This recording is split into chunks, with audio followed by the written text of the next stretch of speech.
Hey everybody and welcome to Let's Worst Podcast. My name is Jerry. And I'm Akil. And Akil, explain our premise for the day. Go! I guess we're going to be kind of talking about like family-oriented sitcoms. Because that's an interesting thing to talk about. Now, what has led us to talk about that today? I was asking you if you've seen F is for Family. I have not. Yeah. I saw one episode about like when it came out, which is probably a long time ago now. Yeah, I think they're starting to make season 2 now. Like the first season was only like 6 episodes. Really? Just to see if people liked it. Is it good? I think so, yeah. Okay. Explain it to me. Explain what it is exactly. So it's this animated show made by like Bill Burr, the comedian. It is? Mm-hmm. Oh man, I would have been a lot more interested in it if I'd known that. But it's like They didn't really put that on Front Street. So like I imagine it's kind of like based off his growing up, because he's talked about how like his dad used to like yell and like be angry or whatever. Yeah. So it's kind of like, I guess it's like a look into like, even though Which you can't tell by looking at him. So- Bill Burr's such a friendly face. I mean, I don't know. It's just like, He's I a guess nice it's guy. Just yeah. his stage persona is fucking he grew up in a different area. Like Boston is really Boston's different. not the deep south now. Yeah, so it's just like, I imagine it's based off of just everybody's mean to your face there. Right. I guess it's just like based off of just his growing up, and like while a family may seem dysfunctional on the surface, there's like deep bonds between everybody, which is like, I guess, something a lot of different sitcoms explore. But this one seems like a very like earnest type of like presentation of it. It's a lot more condensed if it's only 6 episodes. But all the characters, they all have like their own different kind of like personalities and things. Yeah. And like the writing seems realistic to where it's like nothing's so just like, it's an animated show. Sure. So like they'll do some things that only like really animated shows can do or whatever. Like explode somebody into a million pieces and then bring them back in the next scene. Or more so just like there's like the ending was like there was some kind of like Christmas party his neighbor threw, big Christmas party. Yeah. And like there was like some dwarf banging some chick on the hood of someone's car, and it's just like that's like animated. Well, whatever. it's not only that. That's also something you can only get away with on Netflix. Right. So it's like it's stuff like that, but like also all the interactions seem like pretty real. So that's what I like about it. What's another? Bob's Burgers. I mean, not to like move away from the source so quickly, but like Bob's Burgers is another one that people have like really applauded for that kind of thing. Like it shows like actual people telling actual jokes. Like Linda, which I have seen all of Bob's Burgers. I'm a huge fan. Linda, the wife, will constantly just make like dumbass jokes, and like Bob, as the husband, will just like kind of laugh at him. But it's not supposed to be like super like knee slapper funny. You're not supposed to like blow your whole load just like because she said it funny. It's supposed to be like actual human interaction. Like you and your significant other might like have an inside joke or just say something totally like out of the fucking blue, random, just in an attempt to try and make the other laugh. And you know, if you're a loving couple, they might just laugh just because it's you, not because it's funny. Right. And it's that kind of interaction. It's like very real. Obviously the premise of each episode is way like overblown, like, you know, like it's a cartoon, like you said. Like sometimes shit happens that you just can't believe in otherwise. Right. Like the animation helps you suspend disbelief, but like it's a good show because there's so many like it's such a real, you know, family dynamic versus like, I guess Family Guy is the big one that's like super duper. You alright? Yeah, just coughing. Okay. I guess Family Guy is the one where it's like super duper like everything's ridiculous. There's always over the top shit going on. Every joke needs a reference. Every joke is supposed to kill. Like it's not a real family dynamic, that kind of thing. Right. Yeah, it's like also they openly abuse their children and shit. Family Guy is just, it seems more just like more like a parody on just all of like on that thing. So yeah. I mean shit, any sitcom is. That's the thing. But Family Guy is so, it's like to the max, like yeah, to the extreme. It really is. Everything from like and I'm not trying to hate on it. It's not a bad show. I'm sure plenty of people enjoy it. Otherwise, it wouldn't still be on the air. Like, it's fucking getting into Simpsons territory of longevity. It's like crazy running long, and that's fine. It's just not my deal. But that's why I don't like it, is because it's like everything's super exaggerated. Like, there's no, it's not as grounded as these other shows. And no one watches cartoons to watch shit that's realistic, or otherwise you just watch a fucking live action sitcom. But it's like, I know that it's not necessarily like a take on like family, but South Park, in the same vein of like just American animation, like a comedy. Like, I can feel, like, you can tell when a South Park episode has a point. Yeah. Sometimes I don't really get that from a Family Guy episode. That's another thing, yeah. Yeah. Where, like, they don't really... And South Park is crazy, like... It's a smart show. Sometimes. A lot of the time. A lot of the time. I enjoy South Park. I'm a South Park fan. But it's not... Sometimes it literally is just a poop sometimes joke it's from dumb. Start to finish. Yeah. Like, they have entire, like, characters who are literally just a poop joke. Right. Mr. Hanky. Anyway,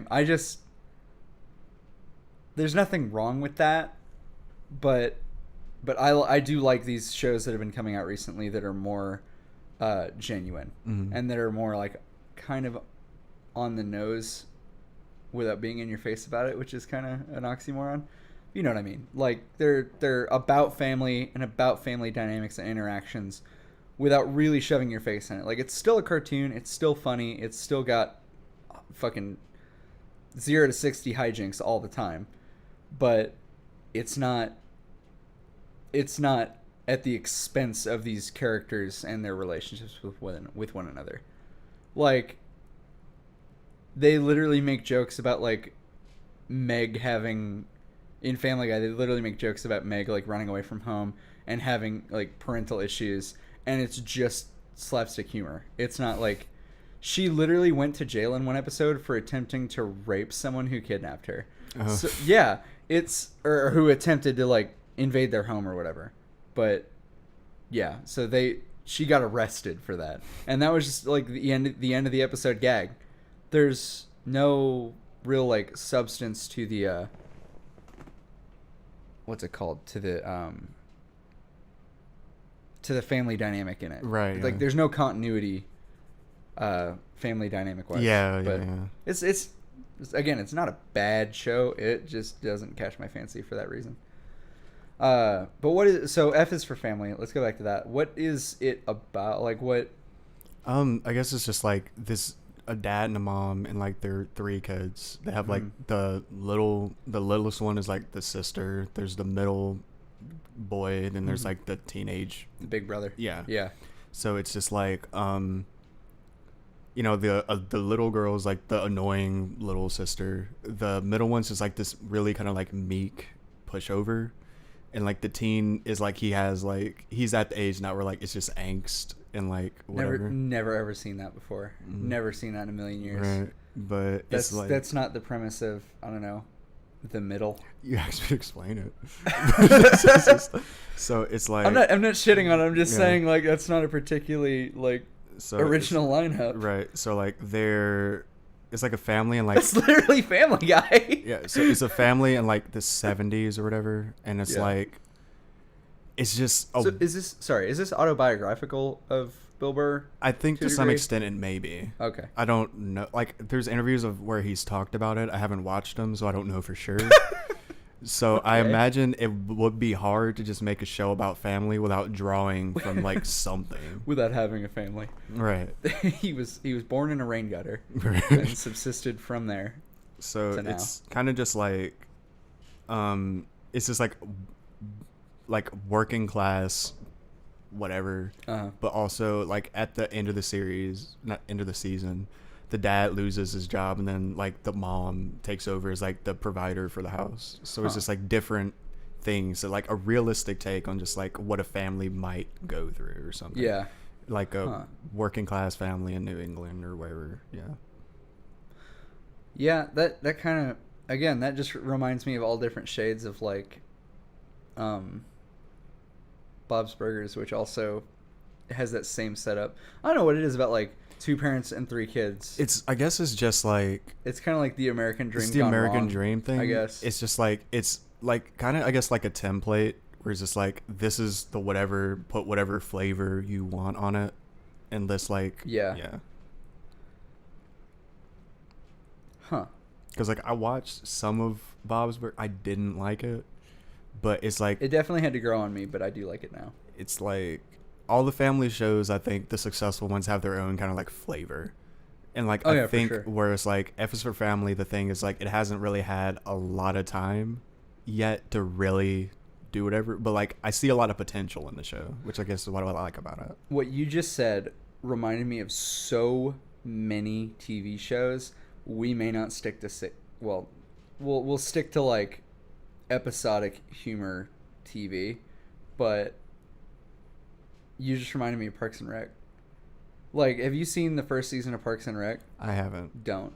Just start in season 2 or 3. Like, that show doesn't start until like what's his name? I forget what their names are, but like Ben and Chris, the characters. I forget the actor's name. Ben and Chris, it doesn't really start until they get there. Oh, okay. Because it rounds out the cast, and everyone, like, by then, everyone else in the show has gotten comfortable with it, like, with the show, and then they come in and they round out the cast, and they get comfortable pretty quick, too. So until they get there, that show doesn't really start. It's kind of... It's good, but a lot of the humor is really cringeworthy. Not in that it's, like, bad humor, but it relies on the idea of embarrassment, and I can't handle secondhand embarrassment. Akil, I can't do it.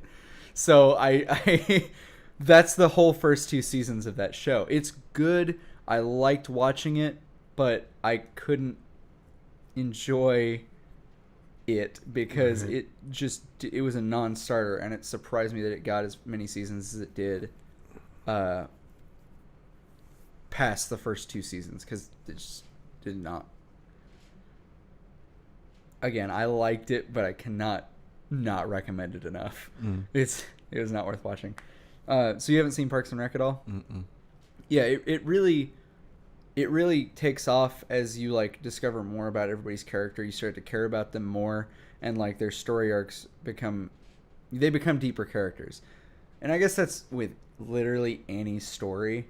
Like, it's hard to care about, a paper cutout of a character. Like, you're introduced to the idea of them, the very launch of it gives you the premise of who they are, but it doesn't really, you don't know how they would react to stuff, and seeing how they react to stuff, you get a feel for who they are as a hypothetical person, and it becomes more easy to care about them, become invested in their story. But yeah, the first 2 seasons of Parks and Rec are really hard to do that, because all these people are like so awkward, and the I don't know. Some of the cast actually seems like they don't really want to be there. It's weird. It's weird, man. But one of my things is we're about to talk about comics for like 5 seconds again. But like one of my favorite things is one of the episodes where Chris Pratt goes to his character. What the fuck is his name? Andy. His character in the show is Andy, and Andy goes to London for a while, so he doesn't have to be on screen. That's because Chris Pratt was going to film Guardians of the Galaxy, and he came back ripped. And someone asks, like, why? How did you lose so much weight? Because he used to be a real, like, fat couch potato character. Yeah. And he's like, I just stopped drinking beer, and I just dropped all that weight. And they were like, that's it? And he's like, that's it, And they were like, how much beer did you drink? And I forget, it was some ridiculous amount. But, yeah, so it's just the gags in there get better and better and smarter. And sometimes they improv and stuff, and it's good. And that's one of those things is good TV to me. When it comes to like episodic like sitcom things, The Office is another example of this. The Office is another show that does not start until like past season 1. Season 1 was another cringe fest, but like even harder. That's one I do not recommend. Season 1, just skip it. Just fucking skip it. I mean, that's the point of it. It's like, how would real people react if they knew they were being filmed? So like, are they going to be legitimate or not? I guess.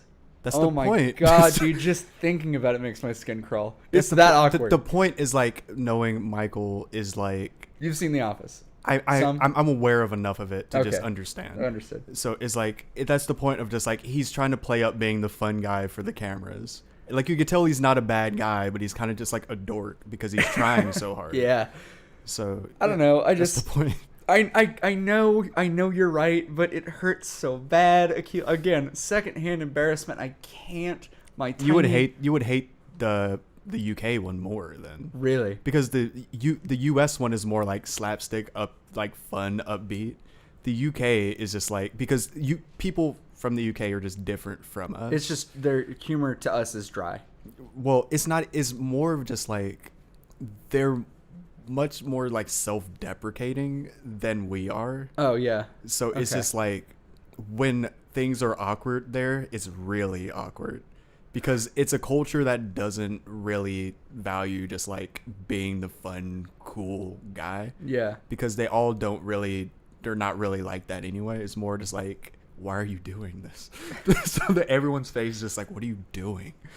I think the one that got me the worst in The Office, there's an episode where their landlord, the guy they rent the building from, is paralyzed from the waist down, and he has a wheelchair, and Michael basically just asks him, he's basically, oh, you poor man, and like one of them he asks like, this is actually a really funny joke, but the rest of it is just a cringe fest. He just keeps being like, you know, how long does it take you to do this? How long does it take you to do this? How long does it take you to brush your teeth? And the dude's just like 30 seconds. And he's like, oh my God, that's 3 times longer than it takes me. that's hilarious. But the rest of it, like just the premise of like this dude is so like, he doesn't understand what handy capable is. It hurts my skin because it crawls off of my body and it climbs under the couch, Akil. I can't do it. Just like how like oblivious he is. I would rather watch all of the Saw movies in a row than watch the first episode of The Office, one episode at a time, one day, one episode per day. Like I would rather like be like that uncomfortable in that way than like embarrassed uncomfortable. I'm surprised you can watch it like at all. What? I guess which thing? The Office or oh, okay. I thought you were gonna say Saw. Oh no, because it's just like it doesn't really change, does it? It does. Okay. It does because you grow to care about the characters, and Michael becomes less of a focal point. That's why. Otherwise, yeah, you know, you're right. Because every scene with Michael is another like exercise in embarrassment. Right. Yeah. I mean, sometimes he gets his moments. Sometimes he becomes like a good guy. Sometimes, yeah, it's a difference. I like his character. It's the difference between him and a Dwight. Now Dwight he has no chill. Dwight has yeah.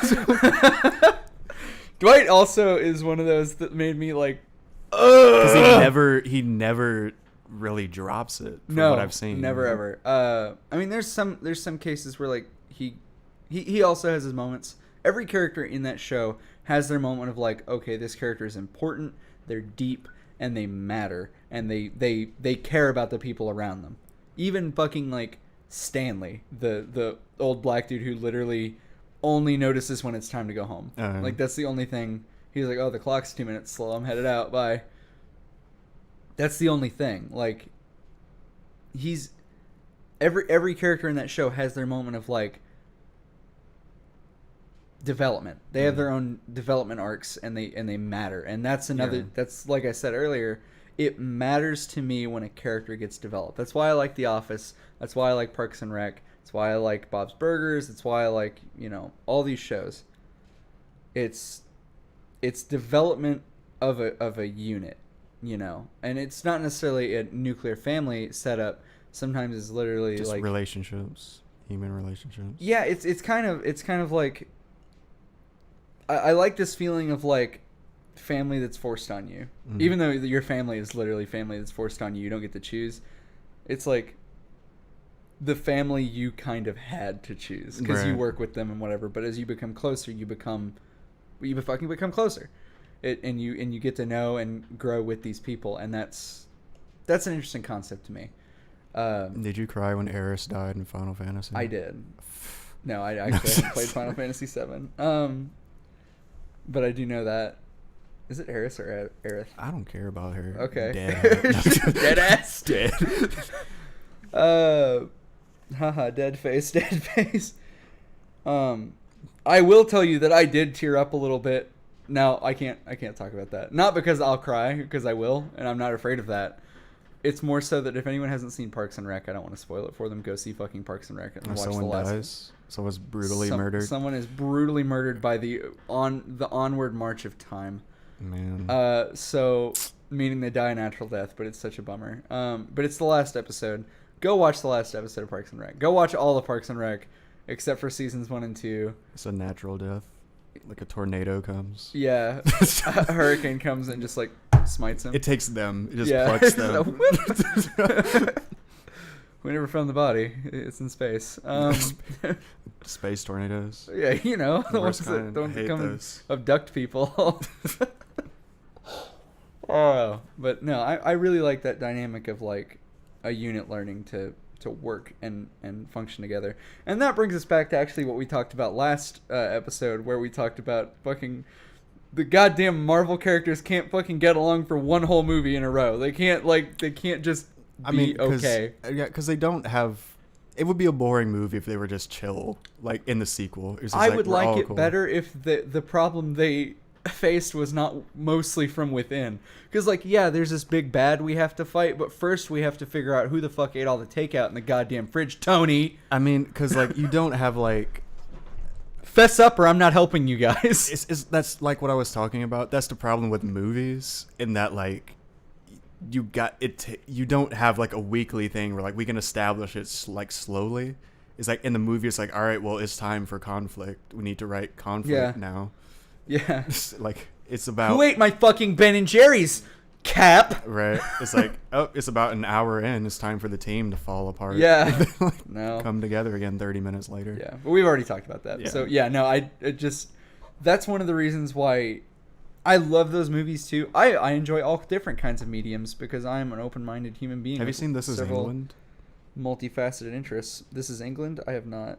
I think you will like it maybe. What is it? It's kind of about like this young kid in like England in like 1986, I think. Yeah. He finds like this group of like the good skinheads, the ones. Oh, the guys who are just bald. Yeah. Yeah. So he hangs straight out. Edge, right?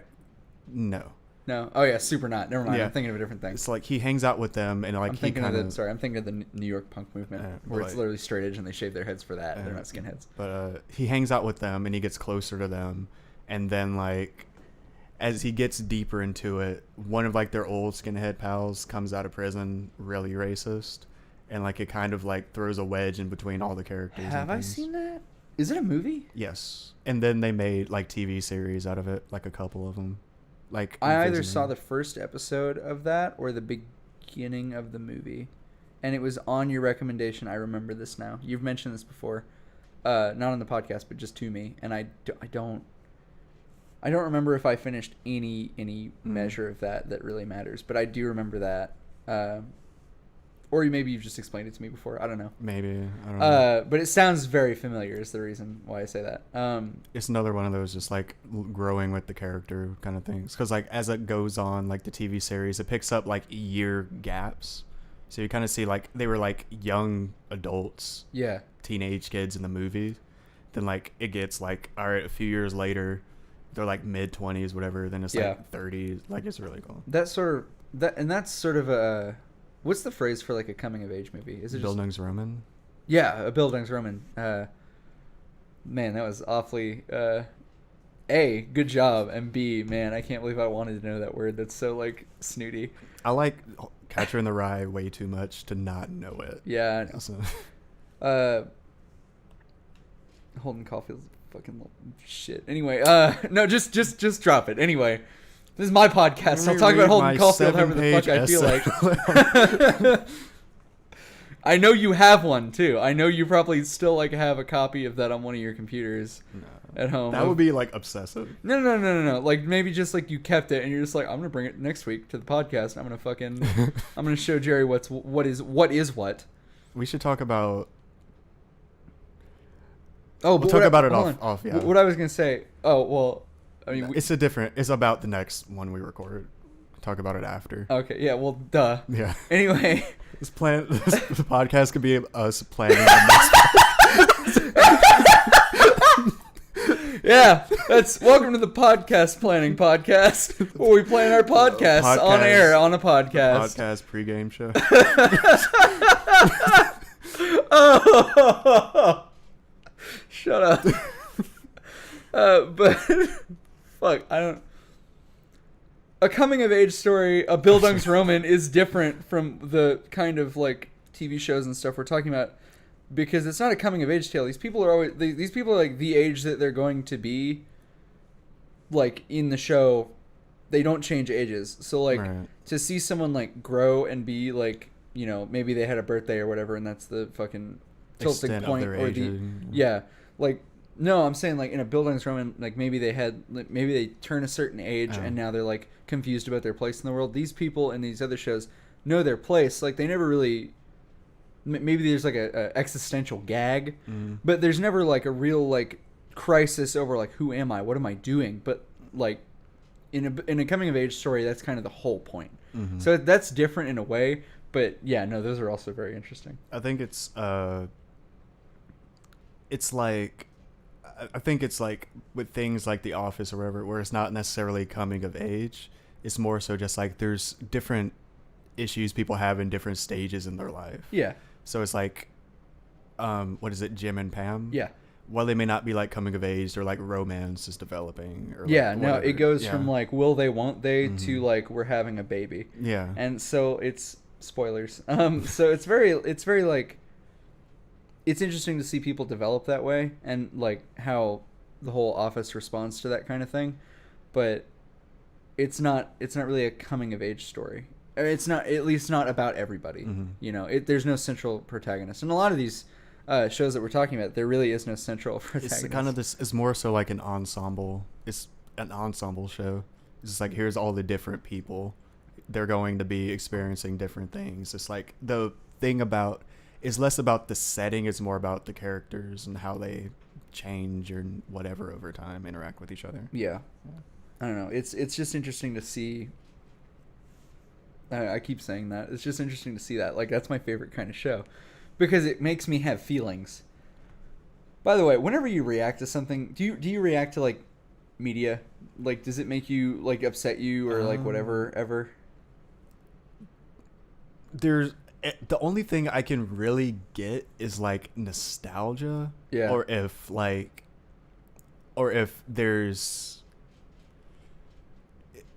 it's like a show about family, and like it's a well done thing. Like it has to be extremely well done for me to just be like, wow, I'm touched. Yeah, like no. The reason I ask is because I don't know if it's because all of my like nerves are dead or something, but. Whenever I like feel like I see something that would make me want to cry, I get really cold. Like I don't actually like my eyes don't do anything. My brain isn't like, oh, that's really sad. My whole body just gets like insanely cold. Like my blood runs cold, my spine becomes numb, and I'm just like, wow, am I really like bottling up my emotions like that? Because I don't really want. No one cares if I cry. Like my girlfriend is. I'm an emotionally open person, and so like my girlfriend doesn't care if I cry. Goddamn, Mr. Freeze. I know. I'm just like, am I about to have a stroke rather than cry? Like, I need to calm down and maybe go fucking rub out some tears in the bathroom if I feel like I can't cry in front of other people. I don't know. Rub out some tears. Yeah.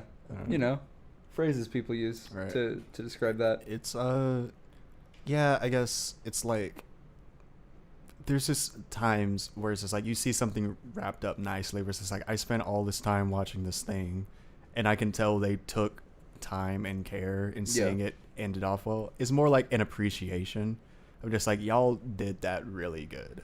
It's less so I'm reacting emotionally to like the whatever catharsis. I am reacting to the catharsis of the situation, generally. Like, I mean, after a point, I mean, obviously, rationally, as an adult, I know this isn't a real thing, but it's like watching Schindler's List. Throwback. It's like watching Schindler's List. You can't just like not feel about the situation because it's based in a little bit of reality. It's not like in a Marvel movie. I'm like, oh my god, Captain America got hit in the face. He got hit in the face. Yeah. I don't care about that. Right. That's fine. Like, you know, he got hit in the face. That was a really cool punch that guy did. But, you know, in other media, like in more reality based stories, I don't know, it's kind of, I don't know how to explain it. I don't know, I guess maybe you have more empathy than me. I guess it's because because it's more based in reality, I guess I can empathize. Empathetic, yeah. I guess I can like relate to the characters. I don't know, because like things have to be like super realistic for me to get invested in it, and it's just I'm constantly judging it to where it's just like if there's anything where like this is a show, like it has to feel really real. The shot moved in a really dynamic way that I would never see that from real life. That was unconvincing. Or just like it's easy for a character to like say or do something where I'm just like that's dumb, or like that's not how people do that. Yeah, they wouldn't say that shit out loud. Like they wouldn't narrate their own evil plan to themselves in the bathroom. Or just like if someone's like spilling their guts to another character and another character is obviously just says the wrong thing in response, or just like who has no, like if it's just like no one's that oblivious, someone would have more tact dealing with this situation.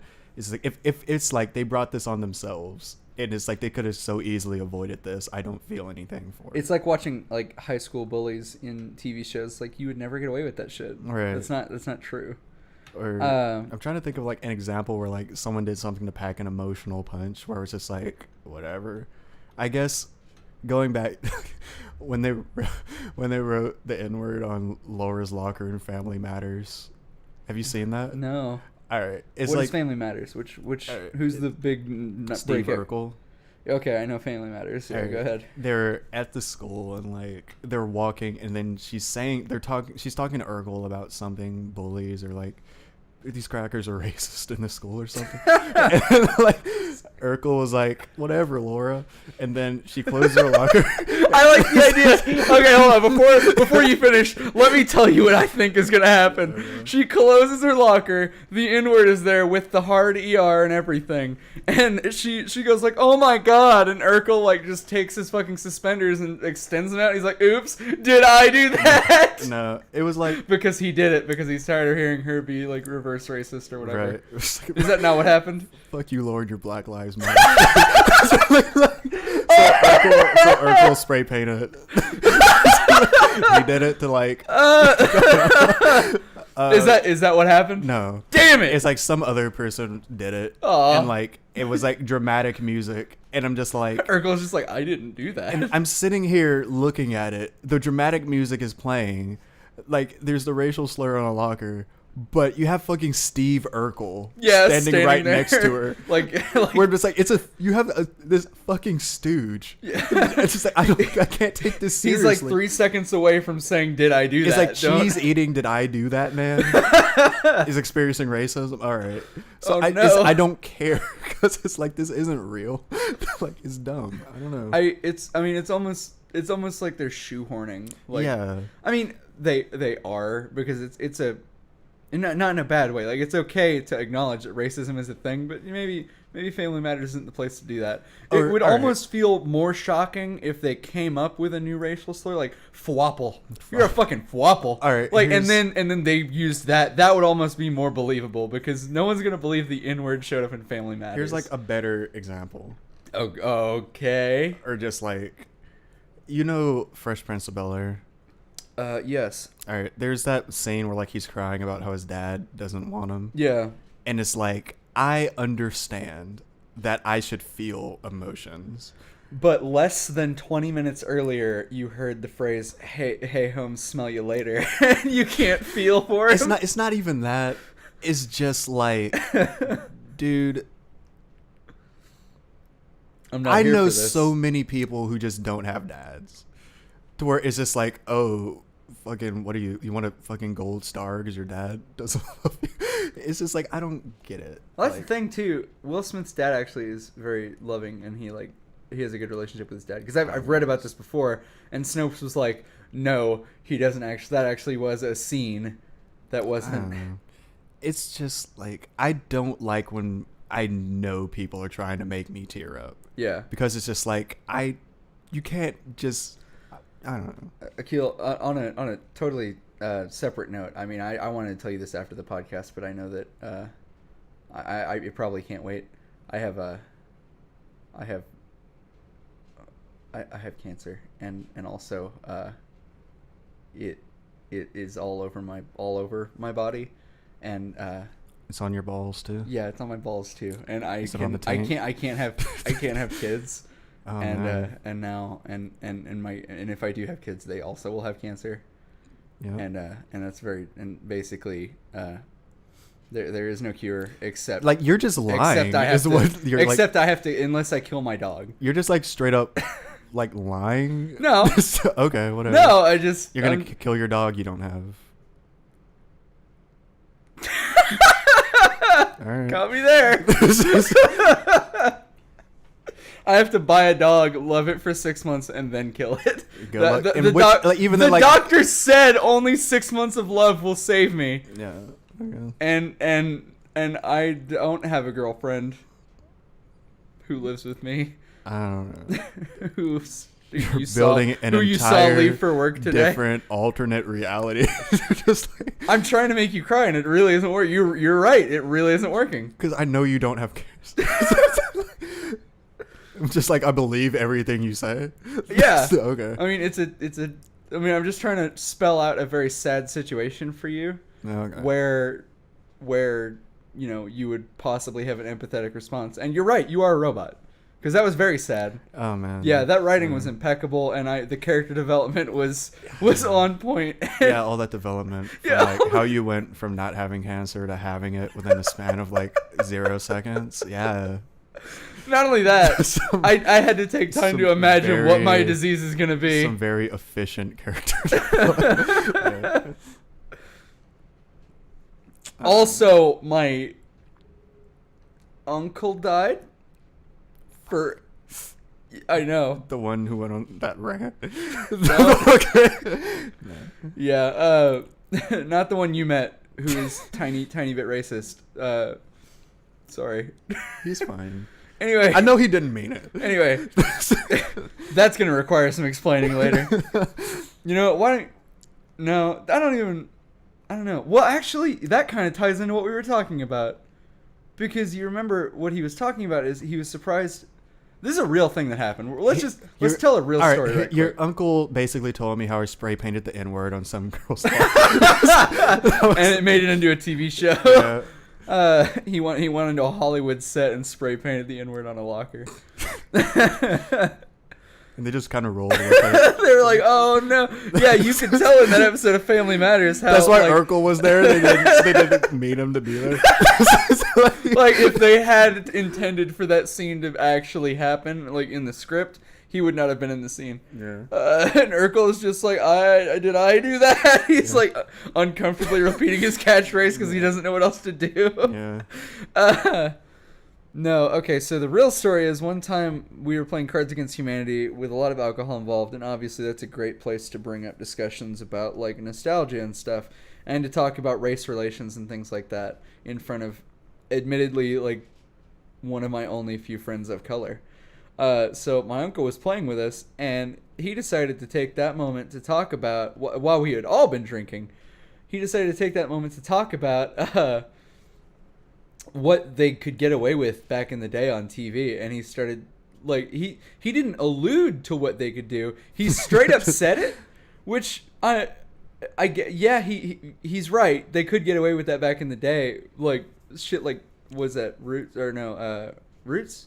No, I don't know. What's that racist? I don't remember. The thing about it was I was drinking, so I was listening to him. Not really hearing him. I was waiting. I remember there not being like a payoff. You remember waiting for a punchline, right? Because I did too. And there wasn't one. And there wasn't. No, my uncle basically just So basically what he said is like it was amazing what you could get away with back in the day, but what we didn't understand is what he meant by amazing. Like, I don't know if he was like, man, I can't believe the shit we were able to say back in the day, or it's like, I can't believe we can't say shit on TV today. I don't know what he was trying to say. It was one or the other, but I don't know which. I remember just I was more upset that like he told the story. I didn't know what the fuck he was talking about. Yeah. And then I had to like overcompensate not being offended. Yeah, I mean, because you don't really get offended by stuff like that. You're just kind of unfazable in that way. Normally, I mean, I've been your friend for as long as we've known each other, so I'm sure I've gotten away with saying some shit that if a stranger said it to you, you'd be like, whoa, hold up, fuck you. But on the other hand, like, I know where my boundaries are, and I know that like my own moral code won't let me say some shit. So like, yeah, I didn't get that either. Like there was no punchline, no payoff. We didn't understand what he meant, and everyone looked at you and was like, "Are we offended? What's going on, Akil? You're the only black person at the table." It was like a really shitty game of like hot potato, where like he was building up some kind of thing and then just passed all the responsibility. Super hot potato. To me, I'm just like emotional hot potato. I'm just like, cool story. Like, yeah, awesome. And now that we've developed our own character, that is. That is not the uncle who died. I did not have an uncle die. I lied to you, but you had an empathetic response, didn't you? What helped was just like, he's a cool guy. Like I knew he didn't mean anything by it. Yeah. So no, he's had plenty of good interactions with you and me. Obviously, he's my uncle, but it's just yeah. No, that was just a weird day, and I'll never forget it. But I mean, that's what Cards Against Humanity. That's the manatee. Cards Against the Manatee. My favorite game. It's the name of my Rage Against the Machine cover, man. I don't know. But Cards Against the Manatee. But it's like, that's what that game and alcohol turns into. It's nothing good. No, yeah. No, I mean, especially when you have people who, like, differ on, like, religion or race relations or politics or anything. You want a set of very like-minded people to play that game. Because otherwise you're going to offend somebody somehow. I remember one time, all right, here we are in the telling old offensive stories podcast. One time this is just a little throwaway story, but basically one time I was like sitting in my room and someone said something kind of sexist, and I said, and obviously I know that word because I just used it, and that'll come in about 10 seconds. I shouted out to my friend jokingly, totally a joke. Like I talked like this. I said, I said like, hey, you can't say that. That's racist against women. And maybe, you know, using the phrase racist all like flippantly like that isn't okay to some people. But this other white guy is not the person to tell me that. So basically my roommate, who is very white, who is also male, he said, actually, he did the well actually thing too. He mansplained to me. Well, actually, that's sexism. And I was like, you cannot seriously think I don't know that. Like, the way I said that was so like... Well, I think what it is like SJWs memorize like little speeches that they just want to tell.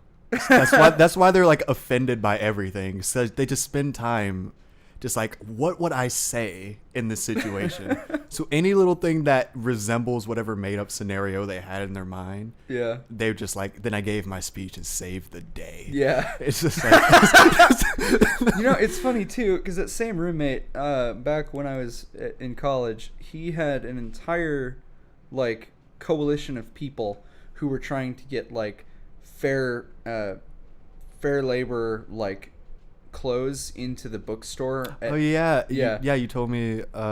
Basically, what he decided to do was have all these people over and lecture them about why they need to do it. And he was like, okay, we need to take this straight to the top. And then everyone was like, well, why don't we just talk to the guy who runs the bookstore? And he was like, no, we need to go straight to the top. Like, we need to only talk to the president of the university. And it's like, dude, just like, they were all on his side. They were like, okay, that's a good idea. We should do all this. Like, they were on his side and agreeing with him, and he's still talking down to them and telling them that they were wrong. And it's like, if they're wrong, you're wrong, you idiot. Like, just, they were like, we're going to talk to the president, Dalton, yes. But what we're saying is we're not going to go over the head of the guy who runs the bookstore, or otherwise he's going to push back. And we want to be on the same page with as many people as possible. You don't want an outside, like, influencer coming, you know, their influence coming down from the top, because that basically, it feels like they overrode you, and that's not what you have that fucking job for. You have the job to manage the bookstore, Basically, he was just like, no, we need to go straight to the top. It's like, just cool, you do that and we'll do the rest. You just fucking back off. Like, I went to people after the meeting and they were like, I don't get it, we're on his side. Like, he won't listen to us. He just, like, we're agreeing with him and he's telling us we're wrong. And yeah, I thought that was funny. Now that we've thoroughly developed the character of my shitty college roommate, let's go. We've lost the plot a bit. So how does that relate to F is for Family? How does any of that?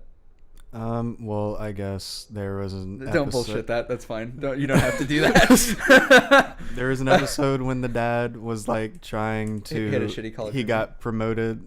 He used to be a worker in baggage at the airport. Then the person was like, we're going to promote you, but also I want you to deal with the strike that's developing. And he had to kind of balance between that. That is a super interesting story. I did it. Yes. All right. Well, I think that's, I mean, we way lost the mark at the end there. Like, we slowly deviated from the original point quite a bit. Yes. But that last bit was just completely off. So I think that's probably a sign that we got nothing else to touch on that subject. So yeah. Yeah. So I don't spray paint racial things on people's lockers, I think, is the point of the episode. Are you sure? I'm pretty sure. I need to go. Okay, now we really got to end the episode, because I got to go and apologize to some people like now. Oh. I got to go get some like some stainless steel cleaner and fix what I have done. I'm sorry. Oh man. Please don't go outside and look at your car. Yeah, I'll fix it. I'll Okay, fix it. right. Just don't go outside and look. All right? Just give me 3 hours where you have to sit inside my house alone and don't look at your car, and you can't leave, because then you'll have to use your car and you'll have to look at it to use it, and you can't do that. Okay. You can't be doing that, because I need to. I learned something today. I'm a different person from when this podcast started, and I need to fix my mistakes, and I need you to not be mad And to who knows, fix it. all it took to end racism was a very special episode of Family Matters. Yeah, racism is over, everybody. So if you have been racist, you should stop. Steve Urkel says so. Because Steve Urkel said, "Don't be racist." Yeah, and also that's his more popular catchphrase, because everybody says that. Everybody says, "Hey, don't be racist." That's a Steve Urkel original. Mm-hmm. No one else said it first. No one else has ever even thought it. If Steve Urkel ran against Donald Trump, yeah, we'd be living in a different America. Yeah, right and now. Steve Urkel, like, basically, he looked very young in Family Matters, but he's actually been alive for several hundred years. He was actually the first and only abolitionist.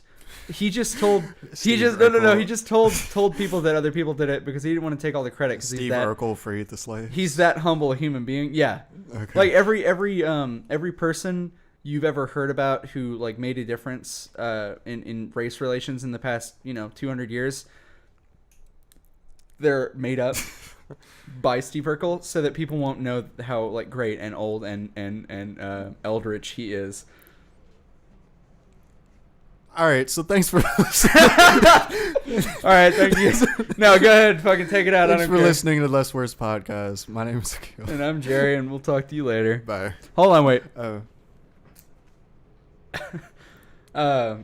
do you want to like plan our podcast right now, like our next one? What do you want to talk about next week? Let's talk about. Fuck, I had an idea and I forgot it. Good talk. Bye. Yeah, bye.